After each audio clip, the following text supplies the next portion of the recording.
आदरणीय सभापति जी, मणिपुर के संबंध में मैंने पिछले सत्र में विस्तार से बात कही थी, लेकिन आज मैं फिर से एक बार दोहराना चाहता हूं। मणिपुर की स्थिति सामान्य करने के लिए सरकार निरंतर प्रयासरत है। वहां जो कुछ भी घटनाएं घटी, 11,000 से ज्यादा एफआईआर की गई है। मणिपुर छोटा सा राज्य है, 11,000 एफआईआर की गई है। 500 से ज्यादा लोग अरेस्ट हुए हैं। आदरणीय सभापति जी, इस बात को भी हमें स्वीकार करना होगा कि मणिपुर में लगातार हिंसा की घटनाएं कम होती जा रही है। इसका मतलब शांति का आशा रखना, शांति पे भरोसा करना संभव हो रहा है। आज मणिपुर के अधिकांश हिस्सों में आम दिनों की तरह स्कूल चल रहे हैं, कॉलेज चल रहे हैं, दफ्तर और दूसरे संस्थान खुले रहे हैं।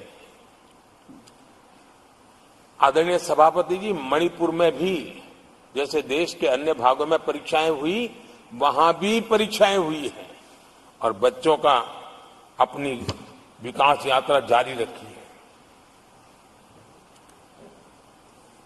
आदरणीय सभापति, केंद्र और राज्य सरकार सभी से बातचीत करके शांति के लिए, सौहार्द रास्ता खोलने के लिए लगातार प्रयास कर रही है। छोटे छोटे इकाइयों को जोड़ करके इन ताने बाने को गूंथना एक बहुत बड़ा काम है और शांतिपूर्ण तरीके से हो रहा है। बीते समय में पहले की सरकारों में ऐसा नहीं हुआ है। गृह मंत्री स्वयं कई दिनों तक वहां रहे हैं, गृह राज्य मंत्री हफ्तों तक वहां रहे हैं और बार बार वहां जाकर के संबंधित लोगों को जोड़ने का प्रयास करते रहे हैं। आदरणीय सभापति जी, पॉलिटिकल लीडरशिप तो है ही, लेकिन सरकार के सभी वरिष्ठ अधिकारी जिसका जिसका इन काम से संबंध है, वे लगातार वहां फिजिकल जाते हैं, लगातार वहां संपर्क में रहते हैं और समस्या के समाधान के लिए हर प्रकार से प्रयासों को बल दिया जा रहा है। आदरणीय सभापति जी, इस समय मणिपुर में बाढ़ का भी संकट चल रहा है और केंद्र सरकार राज्य सरकार के साथ मिलकर के पूरा सहयोग कर रही है। आज ही एनडीआरएफ की 2 टीमें वहां पहुंची है, यानी कि प्राकृतिक मुसीबत में भी केंद्र और राज्य मिलकर के मणिपुर की चिंता कर रहे हैं। आदरणीय सभापति जी,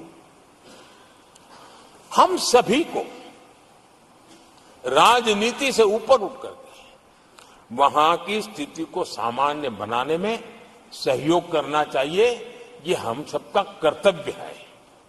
आदरणीय सभापति जी, जो भी तत्व मणिपुर की आग में घी डालने की कोशिश कर रहे हैं, मैं उनसे आगाह करता हूं कि ये हरकतें बंद करें।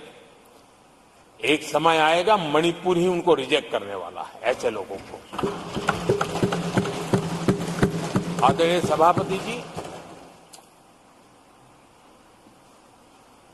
जो लोग मणिपुर के इतिहास को जानते हैं, मणिपुर की घटनाक्रम को जानते हैं, उनको पता है कि वहां का सामाजिक संघर्ष का एक लंबा इतिहास रहा है। उस संघर्ष की मानसिकता की जड़ें बहुत गहरी हैं, इसको कोई नकार नहीं सकता है। और कांग्रेस के लोग ये न भूले कि मणिपुर में इन्हीं कारणों से 10 बार राष्ट्रपति शासन लगाना पड़ा है। इतने छोटे से राज्य में 10 बार प्रेसिडेंशियल रूल लगाना पड़ा है, राष्ट्रपति शासन लगाना पड़ा है। कुछ तो मुसीबतें होगी और ये हमारे कालखंड में नहीं हुआ है।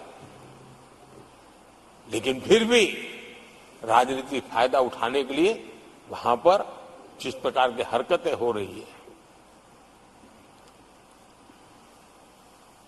और राष्ट्रपति जी, आदरणीय सभापति जी, मैं इस सदन में देशवासियों को मैं बताना चाहता हूं, 1993 में मणिपुर में ऐसे ही घटनाओं का क्रम चला था और इतना तीव्र चला था, इतना व्यापक चला था, वो 5 साल लगातार चला था। तो ये सारा इतिहास समझ करके हमें बहुत समझदारी के पूर्वक स्थितियों को ठीक करने के लिए प्रयास करना है। जो भी इसमें सहयोग देना चाहते हैं, हर एक का सहयोग भी हम लेना चाहते हैं, लेकिन हम सामान्य स्थिति को बरकरार रखने में, शांति लाने में भरपूर प्रयास कर रहे हैं।